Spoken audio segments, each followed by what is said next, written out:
Hello, and welcome to Film Whisperers here on Bent TV. My name's Alice. And I'm Saj. Good films give us the ability to look at different perspectives on ideas, both old and new.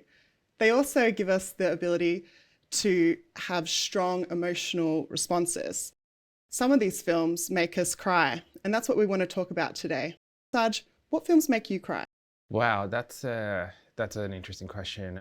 When we talk about crying, I think it is definitely reflective of what some person's going through and what really sort of triggers that person to have that emotional response. Yeah. So I think asking someone, well, what films make you cry? I think that's a hard question, Alice. Mm-hmm. I can think of a couple of films that have made me cry. Okay. And I think it's just the way the story gets told, and at that moment that triggers an emotion out of me. Yeah. So one film that comes to mind is the film Inside Out. Mm-hmm. And I've seen it numerous times. Have you seen it? I have watched it once. Now tell me, it's about emotions, Correct. Right? So give me a quick, brief Yep. description of the film. It's about a girl going through I guess a change in her life where her parents have moved towns, and the four emotions in her head that control her. Mm-hmm. And I believe there's happiness, sadness, fear, anger. Oh, so it's five. There's disgust as well. Anyway, something happens in the storyline where happiness has to solve a problem. And in one of the scenes, she meets this girl's imaginary friend from her childhood, and it's all happening in her brain.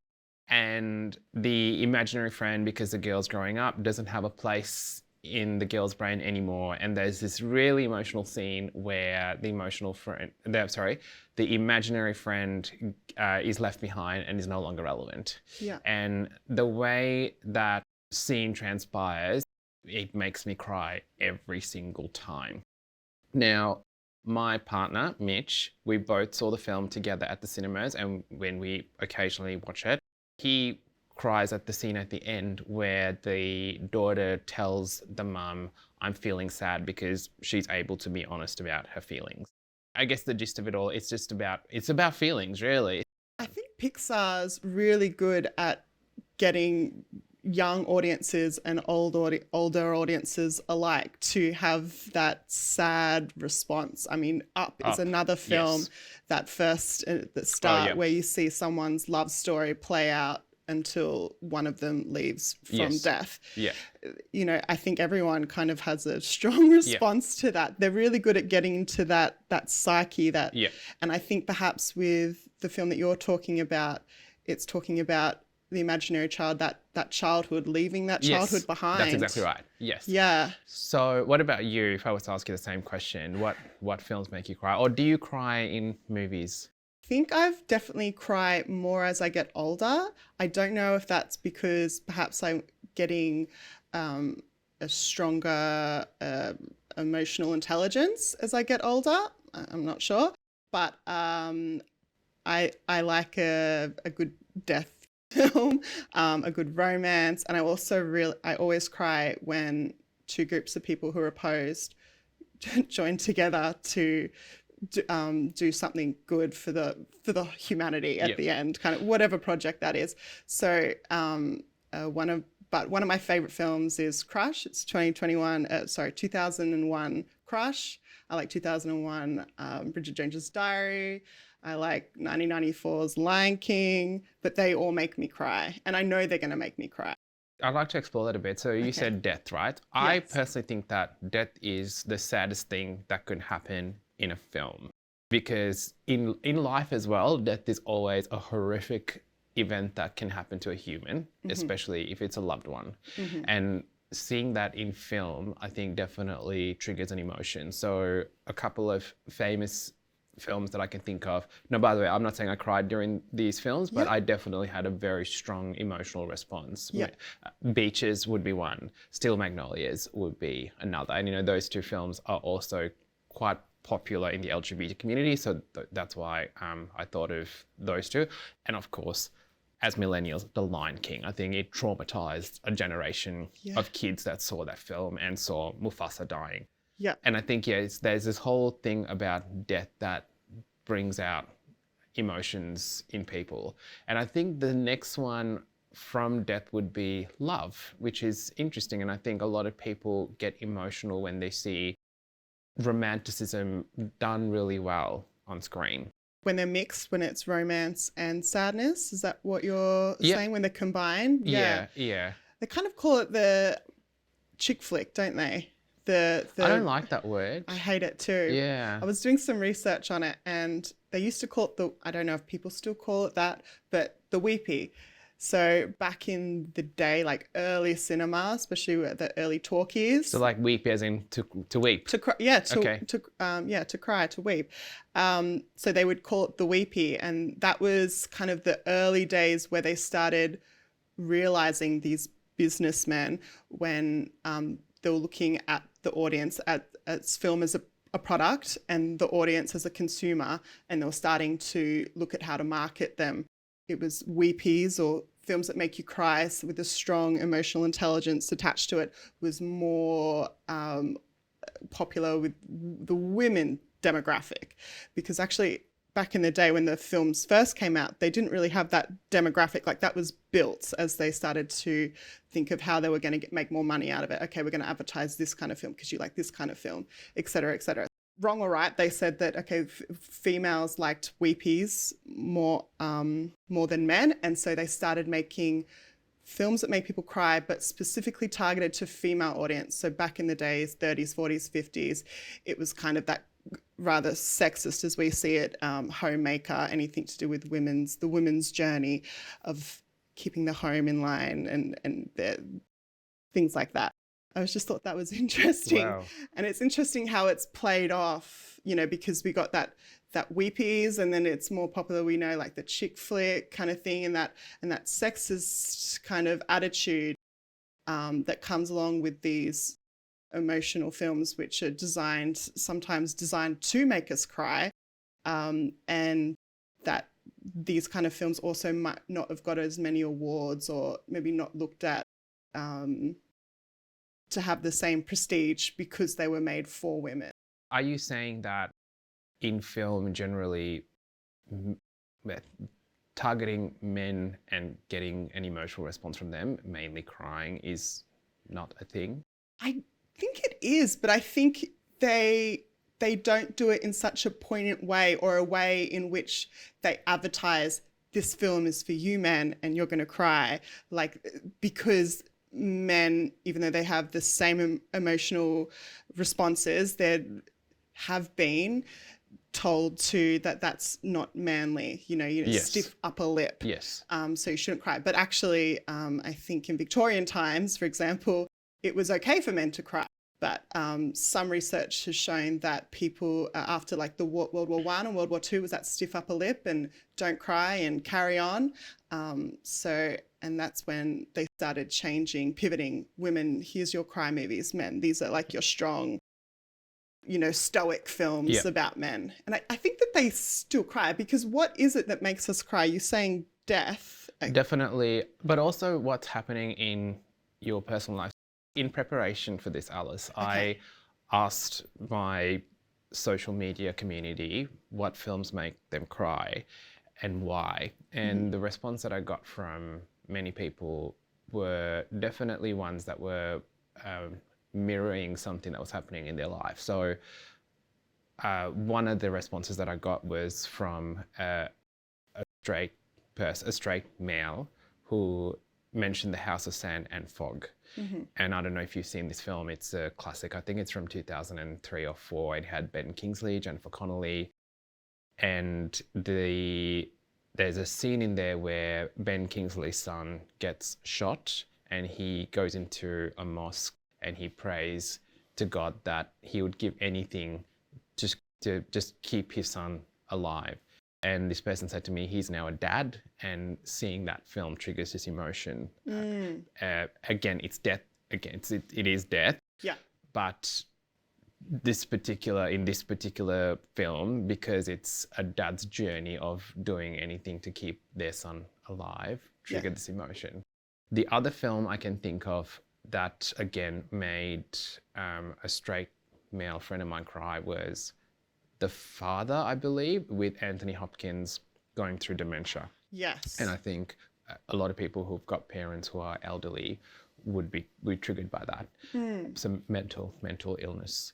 So again, I definitely think it is reflective of how much we've gone through in life and our emotions that sort of get triggered when we see something play out on screen. And so as an example, I cannot think of any films right now, but I've spoken to many mums who get very emotional when they see films about, say, children. Yes. I don't have that response because I'm not a parent. Yeah.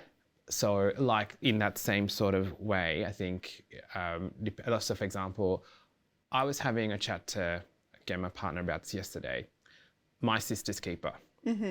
I saw that with him on our second date and I was an absolute mess because my dad had cancer.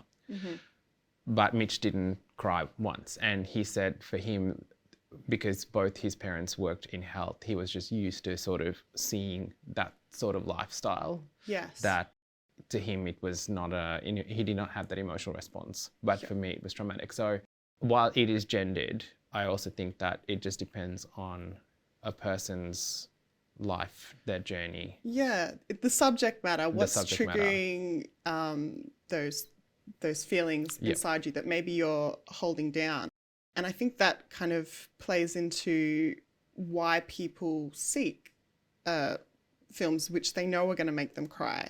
I think that it enables them to cry, especially people who find it hard to cry on their own, or they've just got a lot of tension happening. When they get that opportunity to be in a kind of safe place where they can cry, they often feel a lot better afterwards. And especially if it's a similar subject matter, they kind of live through those emotions, and then they get that kind of relief from crying. Yeah. And I think that's kind of, perhaps, I don't know, what do you think? Is that why people seek out crying? I guess I've never really actively done that. And I think it's because I guess I am an emotional person. So I don't need a film to sort of force that emotion out of me. If something's going to make me cry, something's just going to make me cry. It is, it is what it is. Do I feel better afterwards if I have cried? I guess. I think it definitely puts a bit of a damper on my day or hour because it's almost it's a sad moment. And I'm thinking of another film now that I saw this at the cinema, and again it definitely got an emotion out of me, and I cried. Was the film Lion with Dev Patel, and it's a true story about someone trying to find their mum, really, and at the end, when the conclusion of the film happens, it was beautiful, but it wasn't sad. But it was just this moment of this person finally found their mother. Yeah. And I remember firstly I cried in the cinema, but then just sort of sitting there in silence, going, "Oh my God, this is so heavy." Yeah. And I feel like for the next couple of hours, I just wasn't myself because it wasn't. Not that it wasn't healthy, but I didn't feel okay because it was too heavy. It was really heavy.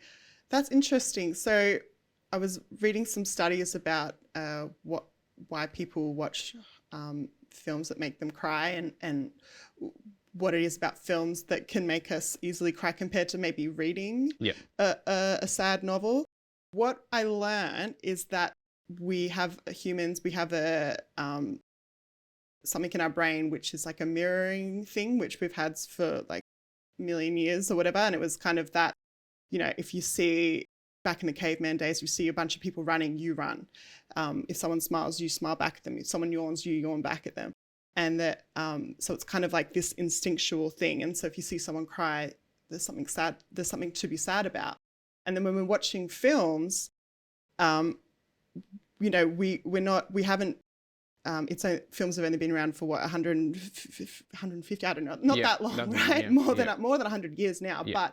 But we haven't evolved for films to make us cry, but films have evolved from our psyche to make us cry, that they're using what's already in us. Yes. And so when we're watching these films, everything's heightened. It's like, especially films designed to make us cry. So we see these massive faces on the screen and these close-ups of people's faces. But, if you were to cry or I was to break down, I don't know about you, but sometimes I laugh when my friend, I don't mean to, but if someone's really upset, I get uncomfortable. I kind of laugh and then I'm like, oh my God, you're actually upset. And then I'll get upset. But like, that's my reaction because I'm uncomfortable. Yeah. When you're looking at someone that's really breaking down, you want to help them, of course. Yeah. But when you're seeing it up on the screen, you don't have that uncomfortable, we're in civilization, I must keep myself, step up a lip or what have you. Composed. So when we get that, you've got that safety net where you're allowed to just feel what they're feeling, and you are feeling what they're feeling. It's real.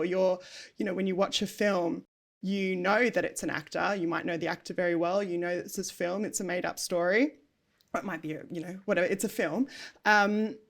And you're saying, okay, I know this is not real, but I'm going to pretend it is real. Mm-hmm. And you're telling yourself that, your body that. So when you're crying, you are actually having those emotions. Yeah. And they do show that some studies show that after you've had a good cry through a film, after about 90 minutes, you do start to feel better, but you feel a bit sad for a bit, and then you come back up, which is interesting. Okay, that would make that. I guess that would make sense. I definitely seek out a film if I'm feeling really stressed and sad, and I'm just like so over it. Like I will go to like my favorite type of films, which I know are going to kind of make me cry. Or so Bridget Jones, for example. Can I ask you about that? Only because we've just talked about this before. Yeah. So when you say Bridget Jones, yes, because it is a great film. Yeah. Is there such a thing called a happy cry? Oh yeah, so for sure. Is that Bridget Jones? It's a bit of both because they're using humor as well as sadness. So the scene that always makes me cry, that gets me into the film, is when she's talking about it's New Year's and she's got drunk by herself, or the day before New Year's, I can't remember, but she's gotten drunk by herself and she's talking about how sad that she's still single, and what's her life like leading to, and she's going to get eaten by a bunch of Alsatians. Yeah. And so it's kind of funny and sad, but yeah, it still makes me feel sad. Okay. Yeah. Yeah, because I was I guess that does make sense, and I think. But again, from a personal point of view, I think we've all gone through that moment where we've gone, where's my life heading? Yes. And I'm wondering for yourself whether there's that almost like that fear. Could I end up like this person? Yeah. I don't know. It is quite. Again, it's that personal reflection of. It's quite telling about people. It's personal, yes. Isn't it? It's like what we're saying, that it triggers those things. So like Pixar, everyone's got childhood trauma. Yeah. And so we get that sad, that moment of when you're a child and you're feeling sad. Yeah. It comes, when you watch these films, it triggers that emotion. Everyone unfortunately deals with death. Yeah. So when we see death, it triggers that emotion. Yeah. We talked about death. Yeah. What else? And comedy, we can laugh when something's really funny. Yeah. I love a dark comedy. What other types of films make us cry that isn't death? Or what else? What other themes do we explore in these sad films that make us cry? Trauma is one as well. When there's been a lot of if it's a person that's gone through a lot in life and they're having a really sad story. I think that is one. Pursuit of Happiness. The Pursuit of Happiness. Option. Yeah, 100%. And that was just so. I cannot describe how it was really upsetting, wasn't it? It was. It was really upsetting. Someone's so down on their luck, but they keep trying. They just keep trying to get better, even though they're against the odds. I think that's something that tugs at my heartstrings. Oh, 100%. So we spoke about love, and I think that. So one of the responses that I got from this question that I asked was Notting Hill. And the ability for one of the characters to be really vulnerable and really speak their mind in terms of, this is how I'm feeling about you. It wasn't sad. It was actually quite a beautiful moment that made somebody cry. And I think that's the other thing. Love makes people cry. It's a common emotion, and we've all had, if you're lucky, you've had that that desperate, painful feeling of unrequited love. Yeah. And another thing that I would say it triggered an emotional response with me is there's a film called Love, Simon. Oh gosh, I think I've watched that. Yep, and it's about a guy that's coming out, and anyway, there's a scene in there where he tells his mum, and the mum's response back was just beautiful. Yeah.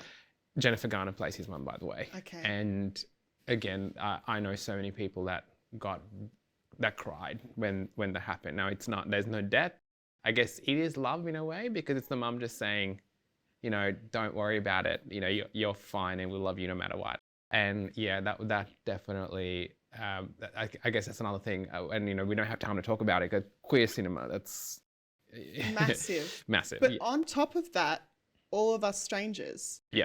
That's a really good one, because it does deal with someone coming out to their parents, but from the 80s, like from an 80s mindset, which is just heartbreaking. But also that film tackles nostalgia. Yeah. And I think a lot of people love to watch films that give that nostalgia, and it makes you cry for whatever reason. Yeah. I think also, just to touch on what you spoke about with the pursuit of happiness and, you know, trauma, but I think anything that really shows someone struggling in life. Precious is another film that comes to mind. Yes. Where, you know, there's a scene where the mum's talking to the childcare worker, I think, and just pretty much just saying, I don't like my own daughter. And I can't remember exactly what the lines were, but it was just horrible. And, you know, I'm sure there were many people that cried at that as well. So I think that's probably so death, love, struggle. Death, love, struggle. Yeah, absolutely. I can't think of anything. I cannot think of anything else. Yeah, death, love, struggle, nostalgia. With films that make us cry, I think it's films that when they're more real, like they touch on those real moments that people are having. So parents being brutally honest, or, you know, lovers being brutally honest, or telling someone that they love them, and even if they say yes or no, you know, I agree or don't.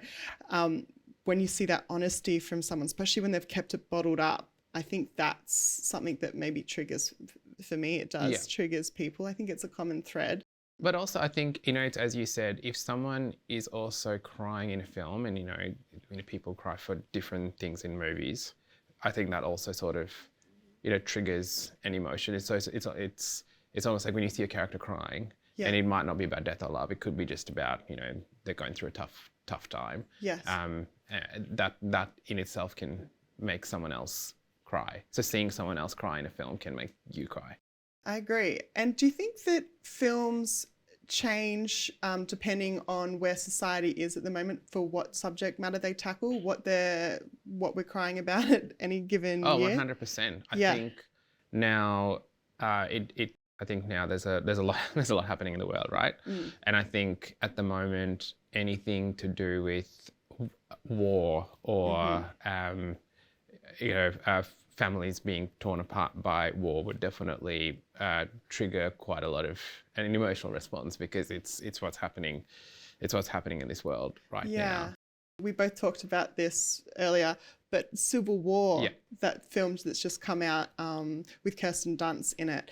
I don't know if I actually cried. I think I might have. Well, I definitely got emotional. I was anxious. We were 90% all anxious. Of it. Yeah. But it was a desperately sad film. Yes. You know, it was funny in parts and sad, desperately sad. Yeah. Because I think it's really talking about the realities of Civil War. It's not the big bad and the good guys and the bad guys and the overarching story. It's about the little stories which get affected by Civil War, and like the small realities. But yeah, that was very emotional. Yeah, 100%. I definitely think that depending on what's happening in the world, it would trigger an emotional response. But I think it's always going to be those themes. I think, you know, it's either death in a setting of a war or death in a setting of a family or, you know, anyway. And then there's love and then there's struggle. I think it's just those three themes. So it looks like we need to wrap up. So great conversation. It was great. Thanks for watching Film Whisperers. I'm Alice. And I'm Saj.